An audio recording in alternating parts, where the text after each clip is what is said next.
Welcome to another edition of In the Box Seat podcast with myself, Warren Linferner, and I'm only assisted today by the men behind the camera. That's Senzo and Apiwe. My bushy-haired friend Andrew Harrison has decided that his car does not go past Summerveld, but he's semi-retired, so we'll be a little lenient on him. But it gives me great pleasure to be able to sit for half an hour and talk to Kabelo Matsunyane, who is riding up a storm as always. But we also want to touch on his win in the Hollywoodbets Durban July and just things in general. So it gives me great pleasure online to welcome Kabelo all the way from his home in Johannesburg on our rest day, which is Monday. Kabelo, how are you? Good, thanks to yourself, Slamfona. Yes, good. Good to be on the show finally. Yeah, thank you, and thank you for your time, and we won't keep you for too long because, as I said, it's Monday and it's a day that we're all just catching our breath in the racing industry. Yes, it's one of those days that we just need us to re-energize and, get our energy back so we can go back in a battlefield. Let me start with a completely different way. I'm not going to ask you how you got into racing and all the rest of it, because the main reason to have you on the podcast is to talk about the Hollywoodbets Durban July. Now, I know it might seem that was a long time ago and all the media coverage has been done and dusted, but such a special moment like that can never ever be done and dusted. We can go on we can talk about it for the rest of our lives, really. Yes, definitely. Thinking of that day, as much as it's been months that have gone by, but even this day, when I think of it, it was a memory made, and it will be stuck with me for the rest of my life. Let's talk about the week. I want you to tell us about the week, the lead up to the Hollywoodbets Durban July. Just that week, starting sort of from Monday through to the race, obviously on Saturday. I mean, how were the nerves? How was the final preparation with Winchester Mansion? Did you go and work with them every day? And just tell us about the week, the lead up to the big race. Well, the lead up to the big race was a great experience to go through, in terms of when you're always going for the big races. I've been in the July before, but this year it felt different because I knew that I was going in with more of a chance than the previous years. And when I was working with the horse, he showed me good work and he was just doing everything right. And I tried to be with him and try and work him as much as I could, just to build that relationship and know all his habits and know all his tricks, what he does and what he doesn't want me to do on him, just to get him to know him better. And because Winchester Mansion was one of those horses that came to Joburg, and I never really always sat on him. He had one guy that always worked him, Chama Mabaya. Chama was the one that always sat on Winchester Mansion, but obviously a week prior to the Durban July, Hollywoodbets Durban July, I had to be the one working with him and trying to get him to know him better. And it was a great experience, and I was mostly happy with the people that I was working with at that time, like Mr. Crawford, with James. They never had that much pressure on me. It wasn't about, you better win this race. This is do or die. Everyone was just very confident, but yet we were ready to go for the race, and we went there with a good positive mind. But if anything had to happen, no one would have come back and had bad things to say to each other, to say, oh, you should have done this or whatever. And coming back to me, that week, I decided to do a fast just to get myself ready mentally and physically. And I did a fast for that 7 days, no social media. It was just a cleansing fast for me. And I think that also helped me a lot, because also staying away from the social media platforms, I didn't have time to look who are they talking about, or what are they saying, or what are people's opinions and everything, because I felt like if I have to go into this race with all that in mind, it's either it'll make you or it'll break you.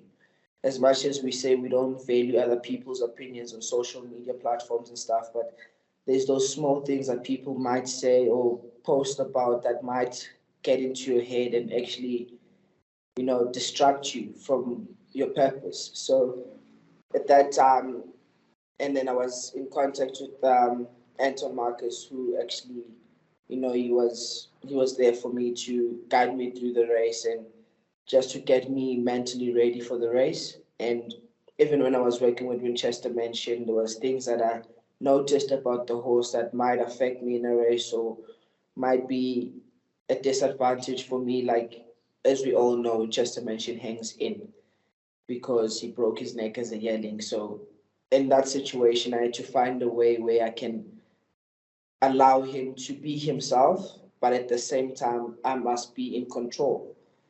So with those things, and I got a few tips from Anton Marcus on what to do when horses hang in like that, and those small things that he told me about, they actually came in hand when we actually got into the race. Because by the day of racing, I was very calm.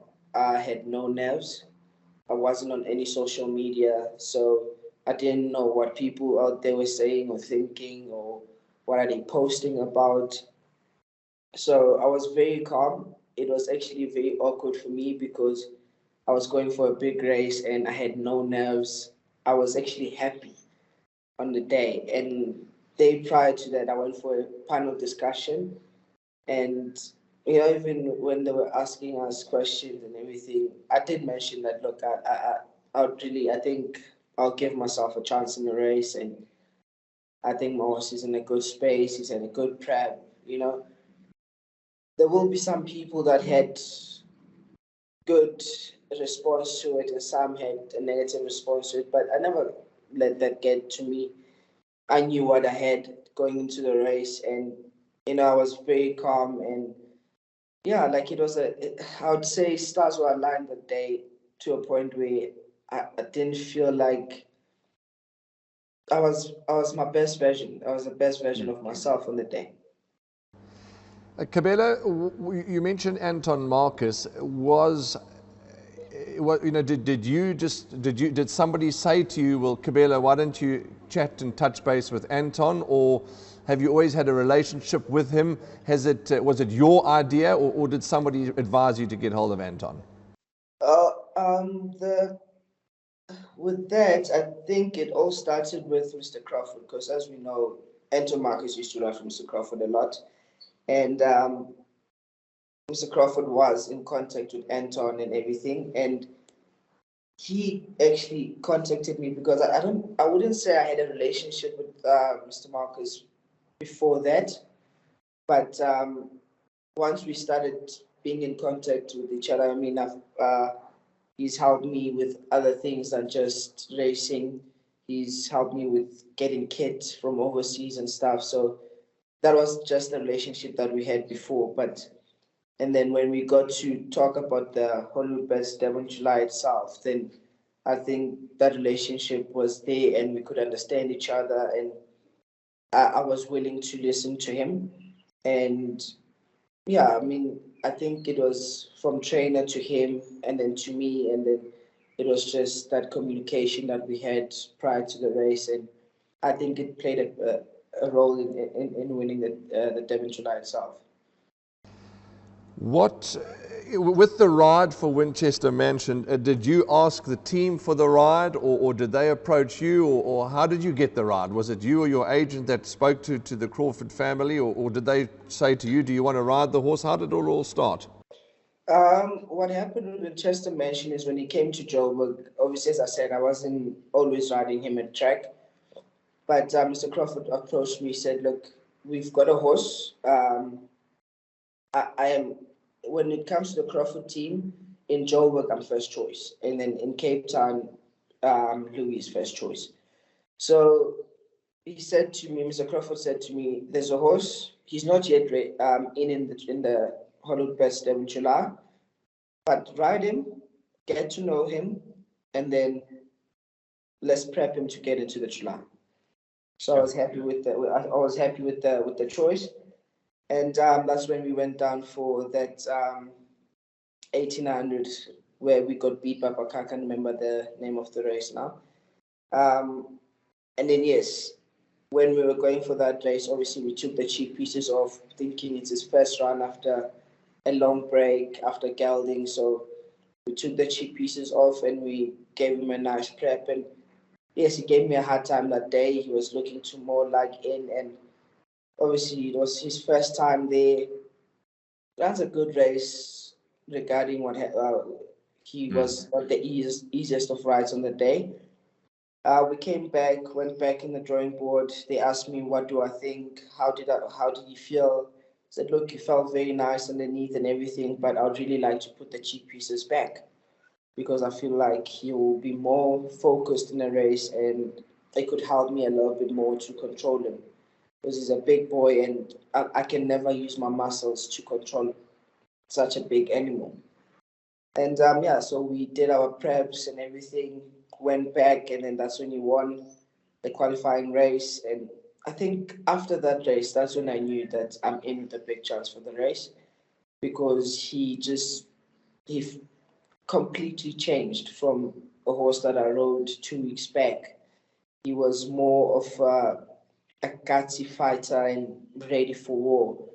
And I mean, to have a horse that can come up to the straight at Greyville to give you such a good turn of foot, that's an advantage in Greyville. When you can come up to the straight where you can still wait a little bit, and when you ask for a question, they give you all. That's a very big advantage. And also going into the race, King 53, that's just, a cherry on the top. So I was very happy with the way he won that race, and I think that's where I could believe more in him and I could trust him and build that special bond with him. And I mean, the rest was just history. You answered the question. My next question was going to be to you, when did you sort of think that you had a lively chance? So you've just said that obviously when you won that qualifying race, then you thought, I mean, obviously you thought that you had a chance before that, but it was obviously after that qualifying race when you thought, well, hang on here, we could be more than just a bit of a chance. Yes, after that race, I thought this could be more of a chance because now we know that we're in the July and we know we're gonna carry a comfortable lightweight. The horse is in his best. He's been since we've been prepping him. He's improving well. So if we just keep doing what we're doing, we will be in with a very big chance in a race, and we will go close to winning it. And I mean, yes, the hot pot favorite of the day was Seed again, and I went back and watched the replays of that horse, and when you're just trying to strategize and see ways on how you can be on an advantage with that horse. And at some point, I thought to myself, "Geez, this is our top horse. How am I even gonna try and beat this horse?" And yeah, I mean, one thing that I said to myself, and actually, Mr. Marcus also added to is if you get the first run on him and you try and save that little bit for the last 150 meters, that's how you can beat him. But if he has first round on you, you might as well forget. And I mean, that's how the race played out. I had first round on him, and at that last 150, my horse still had more to fight back. And because I mean, Seed again did go ahead in front of me, and I mean, my horse fought back to actually claim the win. So it's like everything went almost the same way that I prepped myself for. And that day, stars were aligned. I mean, the morning of the Hollywoodbets Durban July, I didn't even open my race card because I've done so much studying before that I told myself, don't overdo it. You're going to confuse yourself. You're going to try and change things. Just leave it as it is. You've got a game plan. You've got plan A. You've got plan B. Stick to it. Whatever happens in a race, I will have to use my racing instinct and maneuver around my plans if I have to. But at this moment, I know what I need to do. I know where I need to be. I'm just going with that, and that's it. You know, what goes through your mind? I mean, maybe it's what goes through your mind? You've got 150 meters left to race. I mean, I know you obviously haven't got time to sit and think, and you're doing your work. You're hard at work, but what was going through something must have been going through your mind with 150 to go. What did you tell yourself? Keep going, or I'm nearly there, or this could be happening. What goes through your mind, or do you sort of hit a bit of a blank spot in that hard riding moment, and you're just riding for your life, or are you thinking while you're doing that? At that point in the race, that's do or die. That's where you win your race or you lose your races. So when Mr. Stradom came to join me and he went past me like a head, I thought, well, I'm running second here. And but I still had fight in me, and my horse was there to give in the fight. And when I was riding, I could see him like, hold on, this guy's not going any further than he is now. He's staying where he is. I said, this is my time to fight. And we know Mr. Stradom when he's got his old racing tricks and everything. And when he started coming close to me and looking to intimidate me, that's when I knew that, okay, he's running on empty also. It's not that he's got the race comfortable. So that's when I opted to change my stake, put it on the left. And when we were going, I remember he brushed me. And at that time, I said, okay, now I'm fighting as much as I can. It's either I'm winning this race, going past him, or I'm objecting. There's two options now because now he's moved out of his running line, he's come to my running line, and he's intimidating and there's contact. So while I was doing that, and because obviously I know Winchester Mansion would hang in, but now that he's on my seed again is on my inside, I've now have an advantage to use seed again as my guideline because now my horse won't hang on top of another horse. He's got a guide now to try and run straight. So that's when I went to change my stick to the left. And when I gave him a smack, I could actually feel him trying his best to get there and slowly just nudging and getting his head up there. And if you look at the pictures, you can see I'm at the last maybe 5 strides to the finishing post. I started screaming and raging and just getting him, giving my horse that support he needs to try and go past us. And when I got to the line, I knew I got it because I could see that he's slowly gaining the momentum and he got up there. And that moment, I was like, did it just happen? Is it true? Where am I? What do I do now? And because it was just it was a I couldn't even explain how I was feeling at the moment. I felt like jumping up and down, flying if I could. I mean, I just can't explain the feeling. For a guy that has never won a Group 1 ever, and for my first Group 1 to be the Hollywoodbets Durban July was just amazing.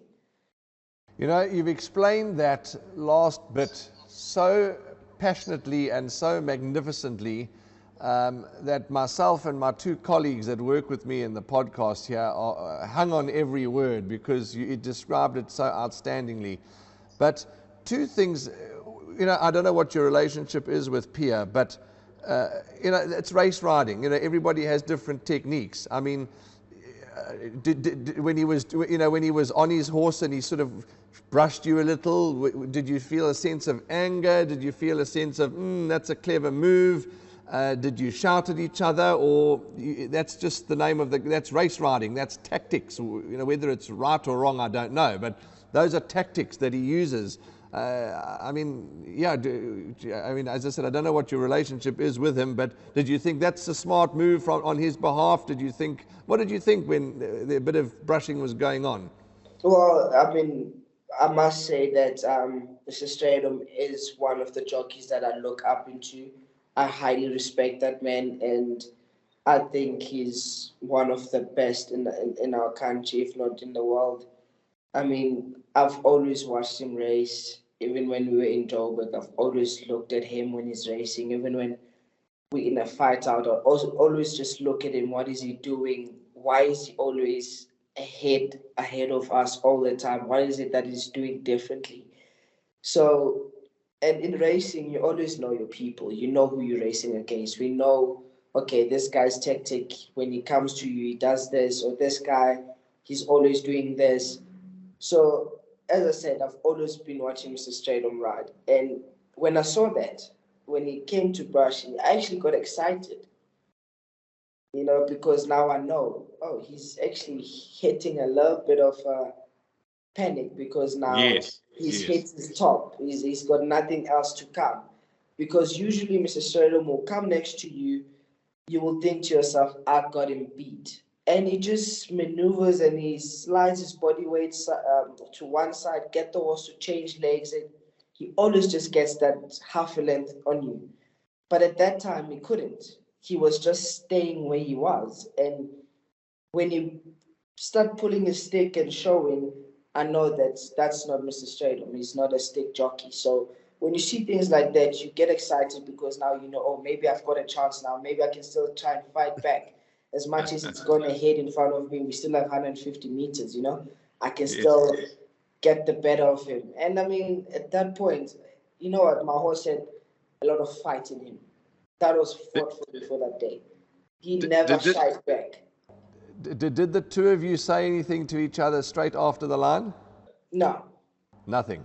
Nothing, because after the line, I was just screaming uncontrollable. Well, you mentioned that. I've had the privilege of being given the task of talking to the jockey on the horse's back straight after the July and the Hollywoodbets Durban July, and the response is always different from jockey to jockey, but the response is always outstanding. And I must say, when I got to you, probably the last thing you want to see is a microphone shoved in your face, but those are the moments that we try and show out to the public so they can also share in the joy and the passion. And I must say, Kabelo, when I got to you, it was just, you gave me goosebumps at your reaction, because as you say, there was all those emotions, screaming, shouting, rejoicing, crying. It was just absolutely, and then I remember you even flopped onto your horse's neck, just loving him. It was just, I've never seen so many emotions mixed up in one. And as you say, we're never going to be able to explain that to anybody. Even though I was there right by your side doing the interview, feeling those emotions, I still could never have felt what you were feeling. I mean, it was just, you were, I used the word hysterical, but I used it in a good way. You were hysterically happy. Yes, I was very, very happy on that day. I was over the moon. I just couldn't explain to anyone how I was feeling. I mean, that day was full of amazing things. It was my first Group 1 winner. It was my first July winner. It was the Crawford's team first July winner. The Drakenstein and the Rupert family's first July winner. I rode my 100 winners for the season on that day. Having a feature double, I mean, who could even ask for a better day than that? It was a special day. It was a very special day. Kabelo, we're gonna just stop for a moment so that we can reboost the link. We're in the second half of our interview, but if you just stand by for us for 2 minutes, the team are just going to reload and refresh, and we'll start again with a clean, fresh link. Okay, perfect. Okay, we'll be back with you in 2 minutes. No problem. Kabelo, the day of the Hollywoodbets Durban July, I talk about the last 150 meters, but the crowd, I mean, do you feel the vibe of the crowd as you sail past them? I mean, can you hear them shouting and screaming? That must be unbelievable. Yes, the crowd actually was, when they were screaming, and you could actually, the sound of the screams felt like they were literally right on top of you. And you can also feel the ground rumbling, and that feeling, it's like an adrenaline boost. It just gives you more fight. And I mean, it plays a big role in such big races. And I wish all our race meetings could have such a crowd where everyone is there showing support and just screaming and celebrating with us, celebrating our victories. And that part of the race, it gives you that, it just shows you how much of the, when you've got the outside support, how much it can actually boost you up and give you that fight in you, and you can bring out the best that you have. And I mean, even if you get beat after that, you know that you had people shouting for you, you had people that were behind you 100%. And yeah, so even when I was doing the canter down after the race and people were shouting and screaming for me, like, it made me very happy to see such a crowd on the day. We talk about social media, and I'm happy to voice my opinion all the time. I believe social media has definitely got a place, positive social media. We use it for marketing, for advertising, etc. And I always believe that if somebody's got an issue with somebody, rather message them directly or personally, rather than insulting them and shaming them on a public platform. I really do have a strong opinion about that, because I feel it's just not right. It's rather keep your personal differences personal, one-on-one. So that's just my own personal opinion. I can't stand it when we see one another ripping each other apart on social media on a public platform. I think it's very nasty, but that's, again, just purely my opinion. But there is a place for social media, positive social media, celebrating winners, giving out feedback, giving out comments.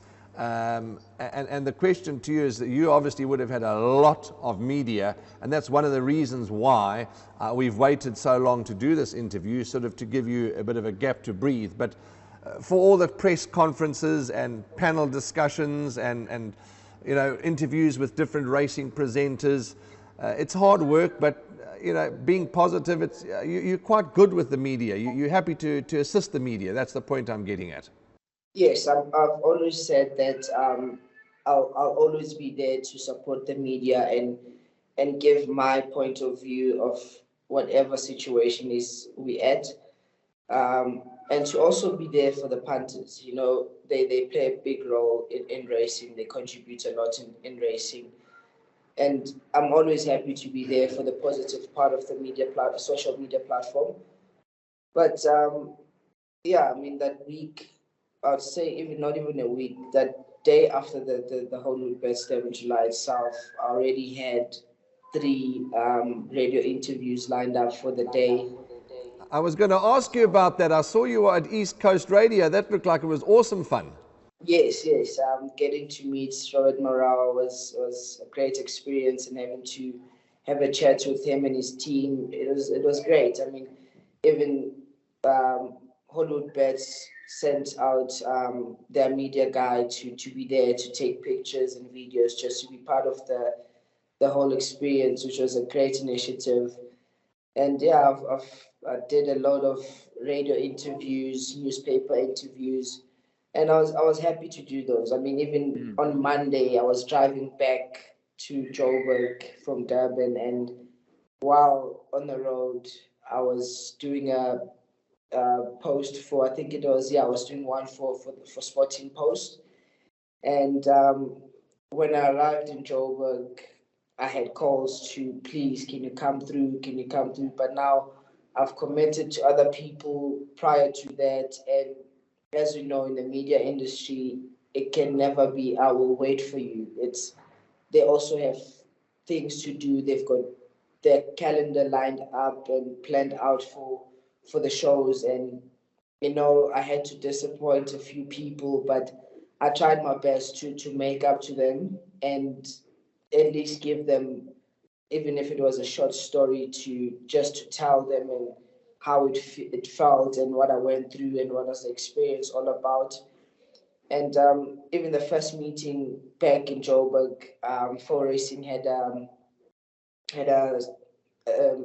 a celebration for all the Highfield jockeys, owners, trainers that had a success down at the Hollywoodbets Greyville, and there was newspaper people there, there was TV people, news channels, and I mean that experience. It just, it makes you feel.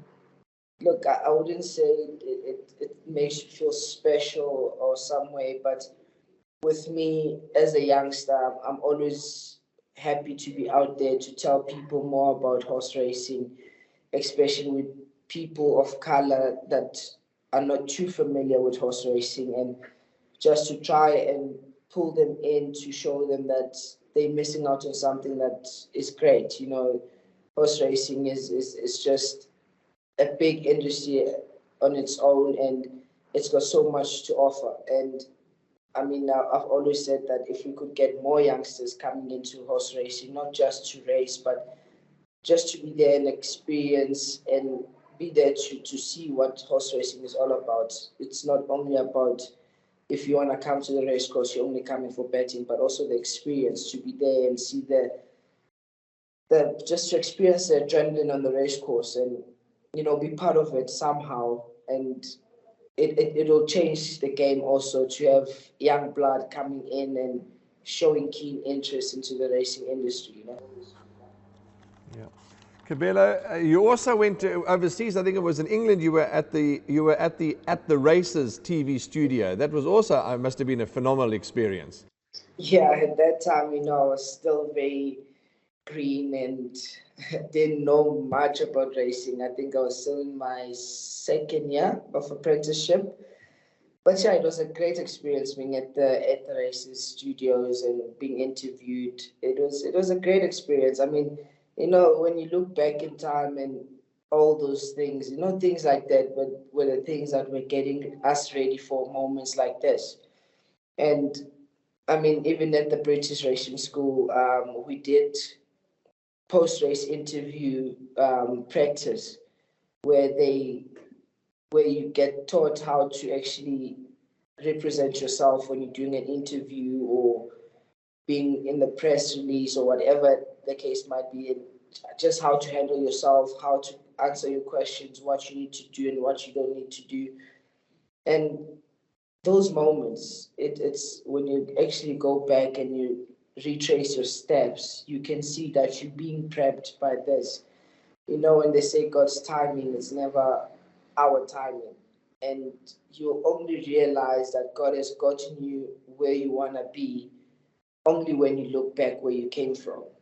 You can think to yourself, oh, I'm not good enough. I don't have this. I don't have this. But when you look back and retrace your steps, you can see that, hey, hold on. I've been prepped for this moment. Everything that has happened in my life, everything that has happened in my career has been pushing me and motivating me to get where I am today. And I took a lot of whatever they taught us there, I took it in and I kept it with me forever. Yeah, sure. Yeah, it's you're quite right, and there is a plan, and we're not really in control, are we? So it's just wonderful to see how the cards have fallen since that day that you were at the studio overseas in England. So yeah, things have really come good, haven't they? Yes, I would say things have come a lot good, and I'm happy with the way I've improved and the way things are going at the moment with the support that I'm getting. It shows you that as much as at sometimes where I didn't believe in myself, I've been always doing my best to win myself a Group 1, and you always come back and be like, oh gosh, I never actually got it. I haven't even got a Group 1 yet. And then God just hits you with a massive surprise and be like, hey, your first Group 1 will be the July. No one expects that. Is something that doesn't just happen. Yeah, absolutely. It's all about the patience, perseverance, and just always showing up. There's nothing more important than just showing up. It's not about what you have and what you don't have. It's just show up and be there. And your presence will always carry you to where you want to be. And and just always keeping a positive attitude. I mean, I never expected my first Group 1 to be the Hollywoodbets Durban July. I mean, we know a lot of jockeys that have ridden plenty Group 1s, but has never ridden a Hollywoodbets Durban July winner. So when you look at things like that, everyone's plan is different, and no one knows their plan except God. So Yeah, absolutely. Before I ask you the next question, do you have and I'm talking about the feathered kind. Do you have birds at home? Well, I don't have birds at home, but the neighbor has birds. But I've just set up a bed feeder just for the birds to come and eat and. Okay, because we can hear them chirping and singing in the background. Nature is beautiful, isn't it? It's very beautiful. Yes, I just made a small entertainment area for them. Tell me, Kabelo, is there a chance that we'll see Winchester Mansion in the Betway Summer Cup? I see that he's obviously amongst the nominations. Yes, that's his game plan. That's his routes that he's going to. We are aiming him for the Betway Summer Cup. But obviously you'll have his prep runs prior to that. It shouldn't be far off. It should be hopefully end of this month. He should be having his first run coming back. He had a gallop last week at Taffontein Racecourse before races. We gave him a 1200-meter gallop just to bring him back into hard work and just to get him ready for the race. So yeah, he's definitely going to be in the Betway Summer Cup. Just two more questions, because you've given us plenty of your time and we're so appreciative of it, and we could go on for 2 hours, but it's your day where you've got a chance to attend to your personal chores, and I've got other meetings to go to. But your association with Hollywood, right from the beginning when you were at the academy, because I interviewed a lady yesterday, you may not have heard it because you were obviously in and out of the jockey room, but she was part of the Hollywood Foundation. When I asked her who was she going to have her money on, and she said she was going to back you because you were part of the Hollywood, one of the guys with the bursary. And then now, of course, you're sponsored by Winning Form. So Hollywood and Winning Form, which is really one company, have been a firm part of your career from a long time ago, and they're great sponsors of you with Winning Form, aren't they? Yes, I've been with Winning Form, I would say most of my career, and yeah, I mean it's been great. They're big supporters of mine. They've always been there for me, whether I need kits or I need help with something. They're always there to help. And yeah, I've been part of the team for a long time, and I'm proud to say that I'm part of them. The last question for you is, if I said to you, Kabelo Matsunyane, you've got 3 hours to relax and chill and just do nothing, what does Kabelo Matsunyane do for those 3 hours? Do you lie on the couch? Do you go for a walk? Do you sleep? What do you do? I say you've got 3 hours to chill. How does Kabelo Matsunyane chill for 3 hours? Well, for 3 hours, if you tell me to chill and do nothing and just relax, it will be in front of my TV, binge watching a series, just forgetting about racing for the 3 hours. I mean, I ride almost every day of my life, so that moment that I get to just relax and re-energize, it's either I'll be watching a series, watch movies, or even play a PlayStation game, or do something rather than just doing norms or watching racing or doing race reviews or whatever. But if you've given me 3 hours, I'll definitely be lying on my couch and watching movies or binge watching a series. Well answered, well answered. I said last question, but one more before we go. You talk about travel. You're racing every day and most days. You've got to get to the airport, you've got to fly. I suppose it's all relevant. An aeroplane is like your daily car. Like I sat in my car driving from home to the workplace. It's like you would be sitting in the aeroplane going, it's just a bit longer. You have to fly. It just becomes your daily mode of transport, doesn't it? You get used to it, I suppose. Yes, I mean, by now I'm used to it. Even the staff at the airports, they'll be looking at you like, "Oh, you back again?" I'm like, "Yeah, this is my second home. What you talking about? I'll always be here." So, I mean, probably 80% of the staff at the airport knows the jockeys by now. And I mean, whether we're running late, they know, you here, you late again. Come, go, hurry. You're going to miss your flight. So, those things, I mean, it's just become so normal that, before if you take a flight and a plane hits a turbulence, you always panic. But now Oh, don't tell me about it. but now I can guarantee you now every jockey that travels, we hit turbulence, everyone will probably be sleeping or watching a movie or doing something. No one gets phased about those things anymore. It's normal to us. It's like being in a car and being stuck in traffic. It's like going over a pothole when you're driving around Durban or Joburg. Yes, it's like just it's another portal. It's become so normal that sometimes not to be ugly, but you'll see people taking pictures and exploring and enjoying the experience. With us, it's literally just a source of transport. We get in, get to our destination, come out, take our bags, get into the Uber, go to races, or you know. So yeah, it's Well, next time maybe I must fly with you as a flying partner because I fly because I have to fly, but I don't enjoy 1 second of it. From the time I arrive at the airport to the time I leave the airport on the other side, I'm in a bath of sweat. I'm not a happy flyer, but we've got to do it. you got to do it. I mean, as I said, even the staff at the airport, you land, the people that work at the restaurants, but like, they know what you're gonna have. Oh, are you having a wrap today, or are you changing? Like, it's literally our second home. So Yeah. it's like it's normal for us. You go to Kabelo, it's been lunch, they know.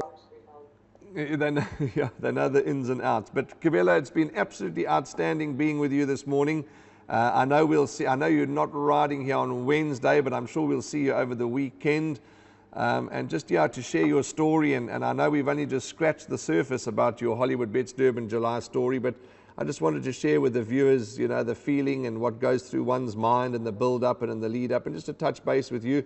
We would have loved to have done this interview face to face, but maybe in the near future we can. But how everybody's schedules, worked out was that we had to do it on Zoom. But be that as it may, you're always a delight to be around at the races. You're always humble. You're always faithful. You're always happy to talk to everybody, and it's just a pleasure being part of your career. And we wish you all the very, very best going forward. No, thank you very much, Slofan. And yes, I love being part of the game, and not just because of racing, but to also interact with the public and be there for them and have my own opinion towards racing and just share my experience with the public. It's always a great pleasure to do that, and also thank you for having me here. No, pleasure. We look forward to seeing you in KZN Durban in the next couple of days, and even more so in the winner's box. Thank you for your time, and we'll be in touch soon. Thank you very much. All right, that's Kabelo Matsunyane, the winner of the Hollywoodbets Durban July aboard Winchester Mansion. But that was just the main focus. But he's just a wonderful rider. He's just a wonderful human being, and we love watching him ride. As I said in one of the interviews yesterday from Hollywoodbets Gravel, this country is so blessed with so many great horsemen and horsewomen from across the entire spectrum, from the CEOs of companies down to the ladies and gentlemen that work on our race courses, to the jockeys, to the breeders, to the grooms, and everybody. We are really blessed to have some top quality people in our industry that we love so much. That's a wrap from the In the Box Seat podcast. And thank you to Senzo and Apiwe in the background. It's been wonderful to sit with Kabelo, and we look forward to welcoming him back here in the province very soon. From Warren Lenferner, we'll see you as always in the number one box.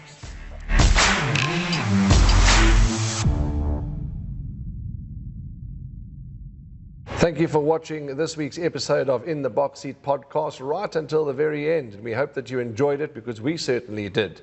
If you missed last week's podcast, In the Box Seat podcast with Andrew and myself, please go and watch it here. And last week's episode will be right there for you to go and enjoy and watch, as we know you will certainly enjoy In the Box Seat podcast from last week.